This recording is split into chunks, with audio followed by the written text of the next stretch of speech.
L'Église catholique romaine a toujours eu tendance à occulter les phénomènes qui touchent à l'exorcisme. À plus forte raison, le clergé n'a jamais autorisé qu'un exorcisme, fait par l'un de ses membres, soit filmé.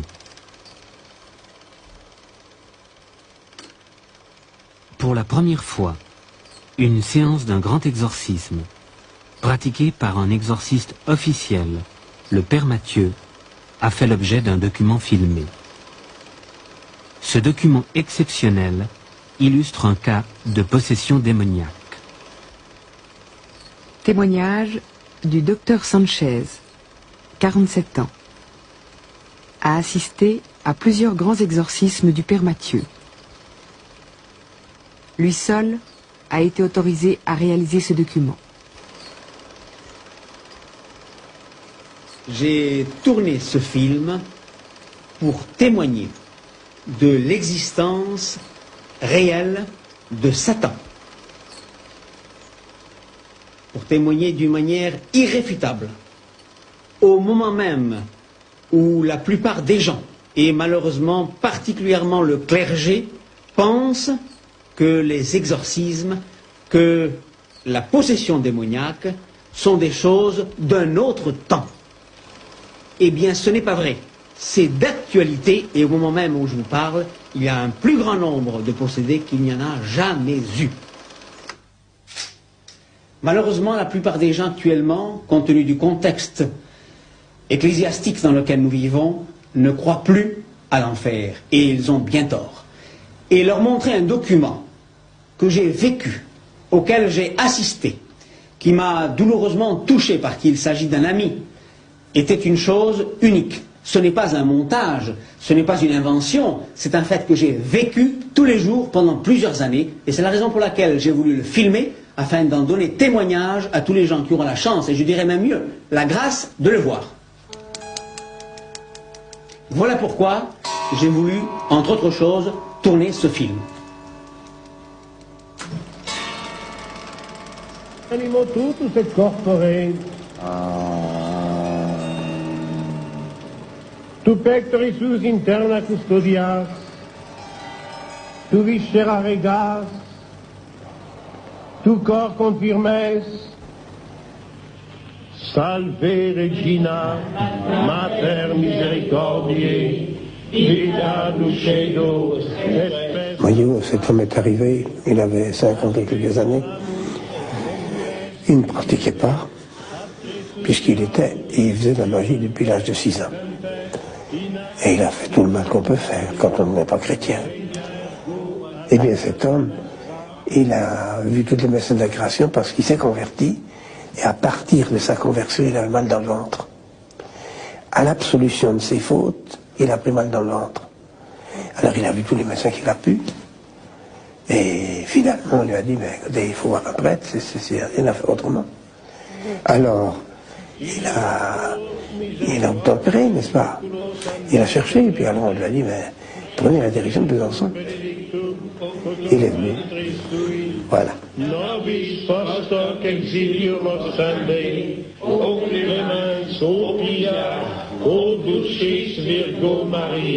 Quand il m'a eu raconté son histoire, je n'ai pas hésité pour penser qu'il était possédé. Ça ne pourrait pas. Alors, j'ai commencé les exorcismes, et ça s'est avéré au bout d'au moins 20 exorcismes avant que Satan se dévoile.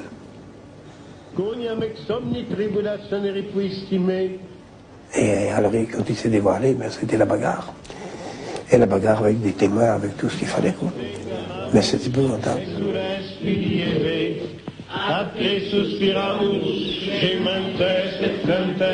Inac lacrimarum valle potestate mitanditi in genam regna ergo advocata nostra illos tuos misericordes oculos annos omnem virtute minimici et nihil vobis nocebit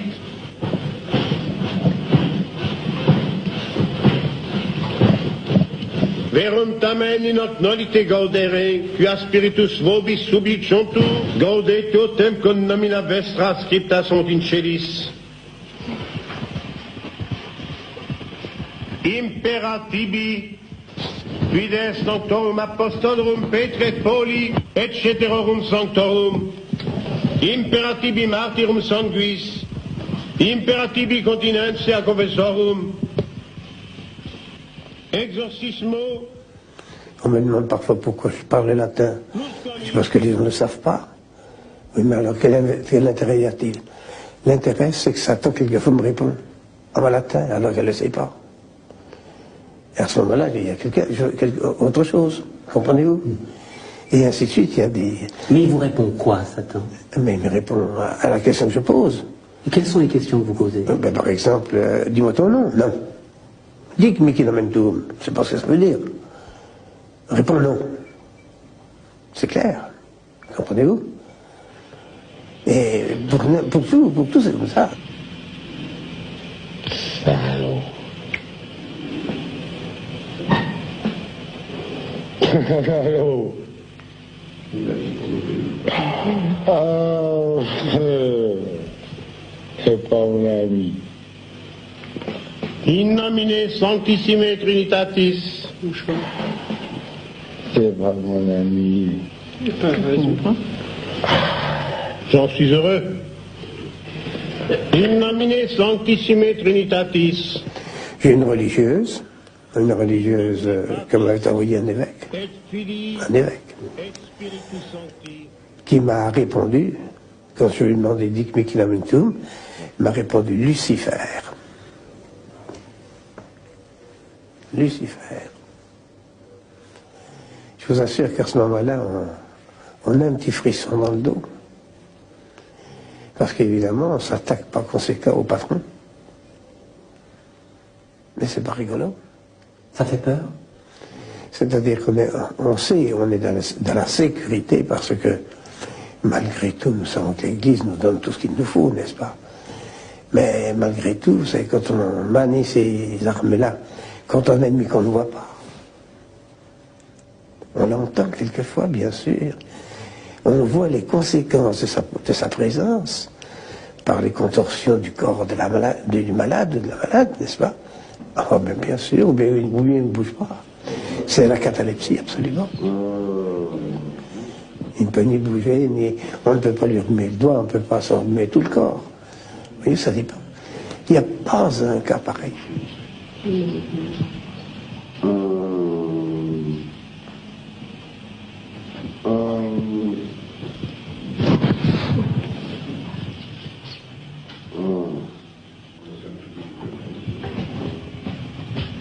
Venez maintenant sous les en face des genoux, de l'autre côté des genoux, pour voir si les jambes plient. C'est la table qui s'en va. C'est la table qui monte. C'est la table qui monte. J'ai pu observer par ailleurs, et toujours pendant ces exorcismes-là, que des modifications corporelles se produisaient. Par exemple, les muscles n'étaient plus des muscles, c'était de la pierre. Je n'enlève qu'un à la fois et les deux qui viennent ensemble. Et cet état-là était en relation directe avec l'exorcisme et pas autre chose, puisque lorsque l'exorcisme était terminé, il redevenait un homme normal, ou en tout cas apparemment normal, comme tout le monde. Notre-Dame de Fatima, viens à notre secours.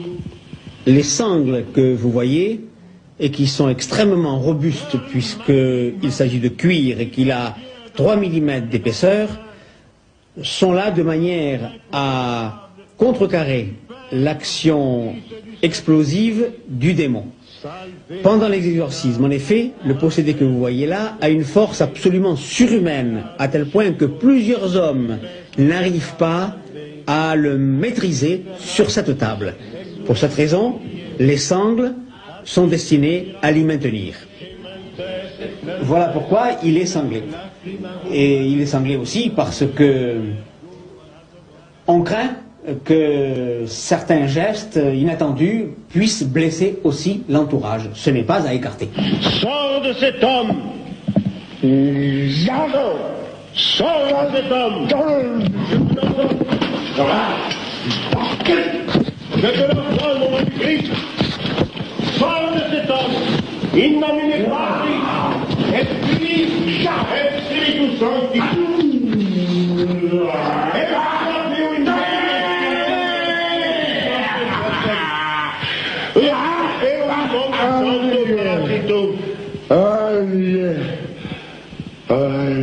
Mon Dieu, délivre André. Père, accorde à tes enfants cette grande grâce pour leur montrer combien tu peux être aimé comme un père avec nos cœurs d'enfants. Père, exauce-nous.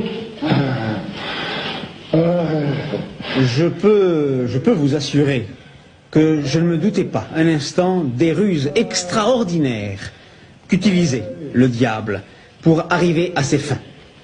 Salve Regina. Et il ne faut pas croire, en voyant ces images, qu'il s'agit du possédé lui-même.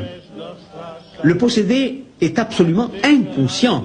Il ignore tout ce qui se passe, il est parfaitement inconscient.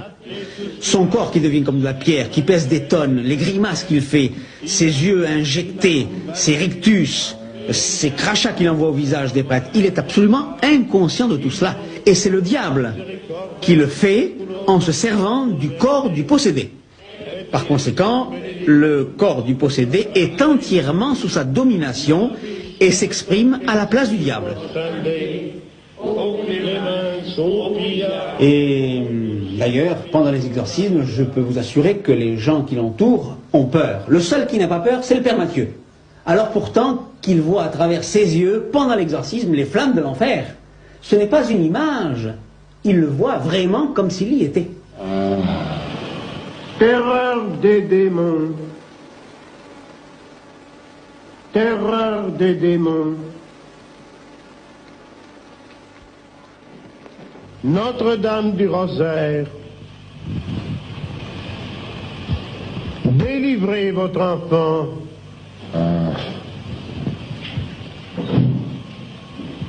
Chassez Satan du corps de votre enfant. Par le sacerdoce du Christ, Satan sort de cet homme. Père, chassez le démon pour toujours. Repousser en enfer Satan et les autres esprits mauvais qui errent dans le monde pour perdre les âmes. Pendant un siècle, on a récité cette prière de la part de l'Église. Et on l'a supprimée. Pourquoi? Parce que Satan en avait marre. Et c'est lui qui a obtenu ça. Satan s'est arrangé pour pouvoir faire disparaître toute lutte, toute résistance contre lui.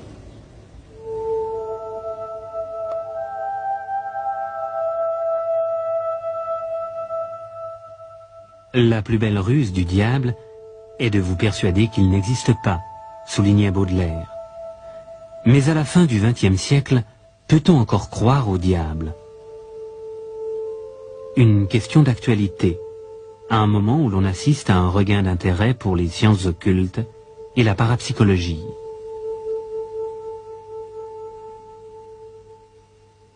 À la lumière des acquis de la psychanalyse, l'Église a évolué. Elle ne veut plus réduire Satan à une image d'Épinal.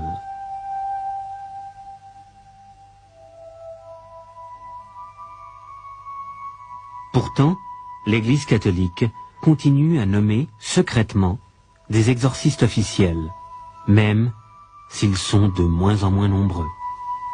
Parce qu'on ne veut pas faire du mal à Satan. Ou plus exactement, on n'y croit plus. Alors on ne se bat pas contre celui qu'on ne connaît pas. Ben, pas possible ça. C'est peut-être pour ça qu'il fait tant de mal. Oui. Mais vous, Père Mathieu, vous l'avez rencontré, Satan? Oui. Je peux le dire. Je peux le dire. Quelle impression ça fait? Ça ne fait pas rire. Mais d'un autre côté, il ne faut pas avoir peur. Car un enfant qui ne quitte pas sa mère peut être défendu par elle comme si c'était une lionne qui défend son petit. La Sainte Vierge défend son enfant. Dans l'exorcisme, si on est en règle, on ne doit pas avoir peur, on ne peut pas avoir peur, car tout de même, il y a l'amour divin entre Satan et l'enfant que nous sommes. Les anges.